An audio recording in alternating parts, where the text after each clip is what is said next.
Hey everybody, this is Uncle Roger. Just reminding you to like, share, and subscribe to the GamerGauntlet channel, even though it's run by this nigga.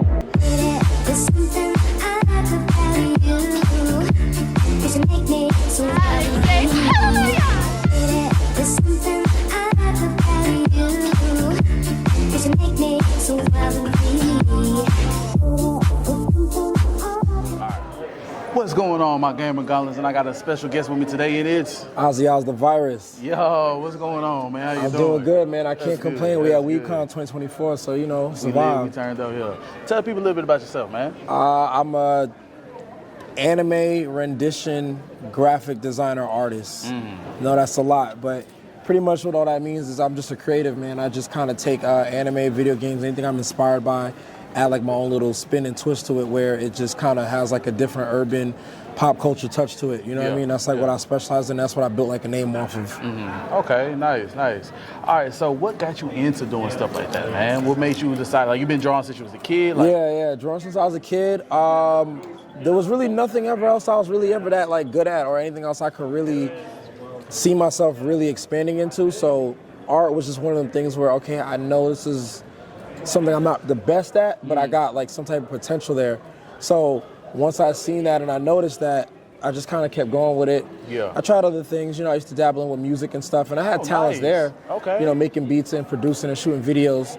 But, and even though I'm still creative with that, because it all still falls under like an artistic perspective, drawing and creating art was more of like the stuff I was doing, you know what I mean? Like more of where I was more, you know, like dominant at. Yeah. Yeah, so. Okay. Man, I didn't know you was doing music. You got anything out? Like you... Like 10 years ago. Nothing up you to still date. make beats or anything? No. I gave that up. Once I realized art was the money maker, art was the fan base, art was what was giving all the other opportunities. Once I realized that, that's when I realized I just kind of cut everything else and just stuck with that. Okay, yeah, that makes sense. So, all right, you work with V1 Tech, right? Yes, contracted with them just for plexiglass and any type of wall art. Okay, so tell the people about that. Like, how did you get into that? Like, what was the steps that you got to put on to be working with V1? Just being an artist where, you know, I put out my catalog. You know, they're not the only merchants that I have contracts with. So there's a bunch of different other people I work with. But with V1 particularly, you know, they do the computer parts, you know. At some point, I was contracted with other companies, but you know now with things changing around, time going on, you know I'm now contracted with them where they're branding more of the Ozzy name, you know, at the booth. You know? Yeah. And that's what I prefer because you know that's how I feel like it should be. Yeah, no, you're right. Yeah, I agree with that. All right, man. So look, anime, you know what I'm saying? We had anime conventions. I always see you, you know, on your Instagram everywhere at different conventions. What's one of your favorite animes? Yu Yu Hakusho.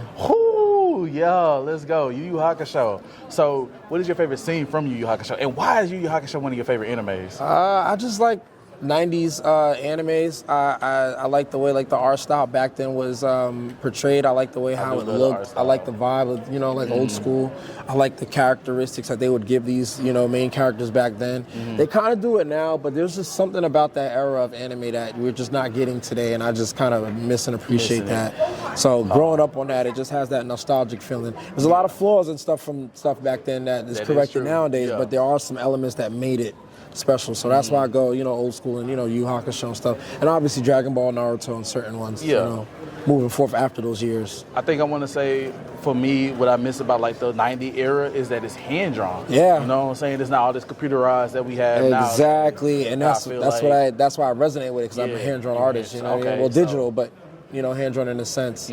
I think that's what we need back. Like, we need the hand-drawn stuff back, you know? That's what we really miss, and that's what we need. But what are your favorite scenes from Yu Yu Hakusho, or just favorite scenes from any anime in general? There's a lot, man. That's such a broad question. I mean, obviously with Yu Yu Hakusho, it's more stuff where, you know, I'm looking at like the nostalgia of like Yusuke, you know, fighting battles like in the tournament, or if you're just talking Dragon Ball, you know, like Gohan fighting Cell and stuff, which is honestly, actually, you know, sidebar really great for me because at this con I got Stefan and Dolly at my booth. Man. So, you know, amazing. That's a whole nother flex that we didn't even get into, but I get to really like embody some of these moments with people who are actually a part of that, you know, so just moments like that is just, you know what I mean? It's priceless. Priceless, yeah. You're not lying. So what was one of your first drawings that you ever did? Are we talking for the collection of what I'm doing now or as a kid? The first one I'd say is my Master Roshi piece. Oh, that's nice. the oldest one that is, on the walls and still selling till this day. Yeah. So that just goes to show you as an artist, sometimes it's not about, what you're doing for like the trendy times, as long as you make something classic. So to me, that feels like almost like having like a hit record that's not going nowhere. Like I made that piece almost 9-10 years ago and it's still people still love it. You know what I mean? People are still enjoying it. So that's what's up. Okay, and then another question I have is, what is one of your favorite cons you've been to? Because I know you go everywhere, man. I know you be at all the cons. What's one of the favorite cons you've been to?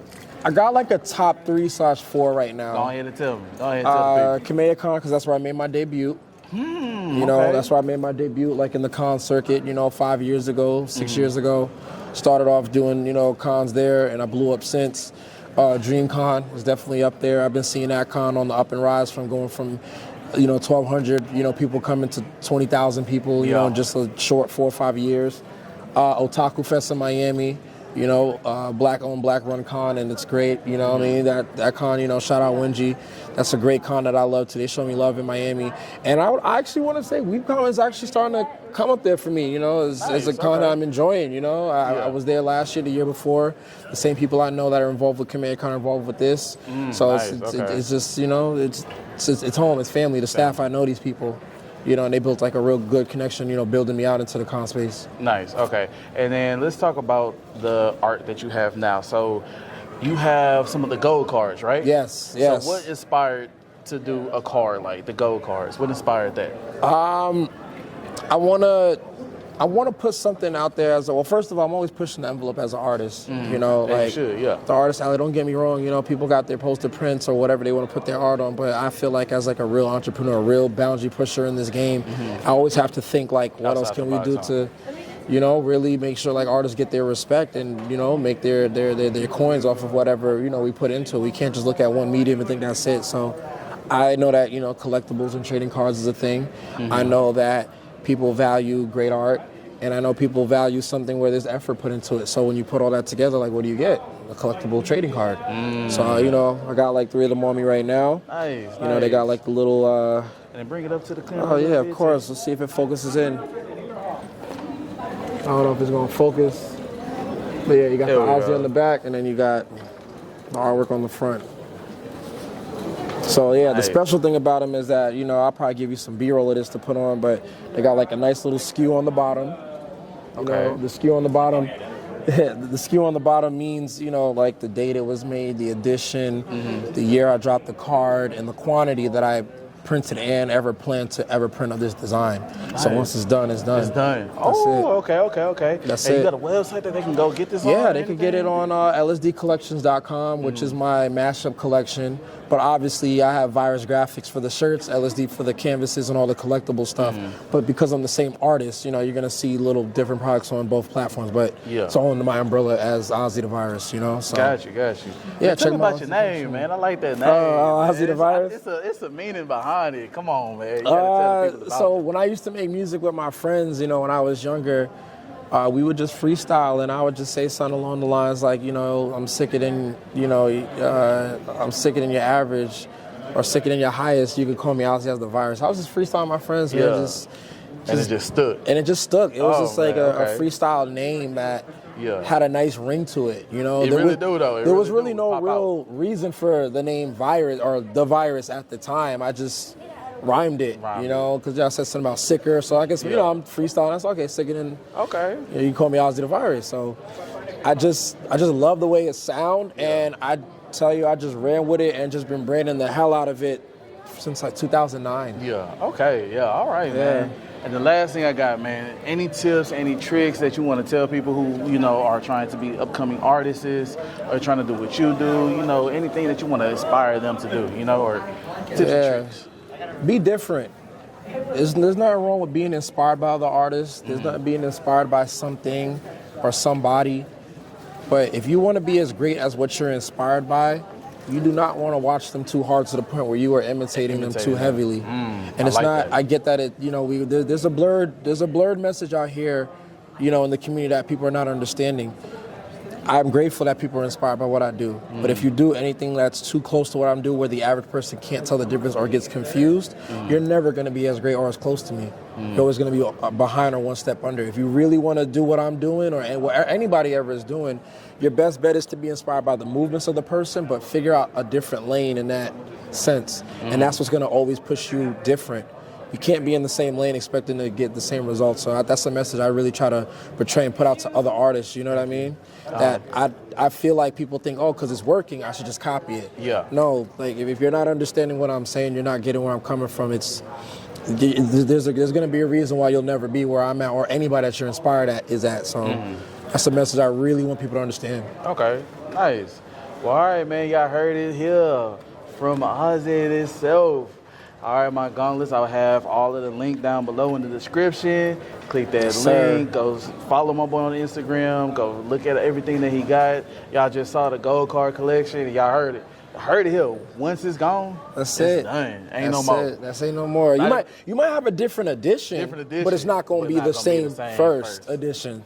You'll always be able to get a card, but these first editions I'm pushing, that's only been out for like what, about a week, 2 weeks now, and I'm selling them like crazy. Hey, get it while you can, because the lower the number, the lower those values are, the more value I'm hoping my cards will get over time. I'm not saying they're going to be worth a lot right now, but you know, if we ever look back at this recording 5, 10, 15 years from now, one of those cards I just showed you might be worth a lot. So you never know, man. Just wishful thinking.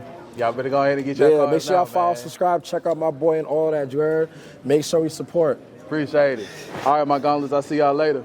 Next time on Gamer Gauntlet. Like and subscribe. あなたのことが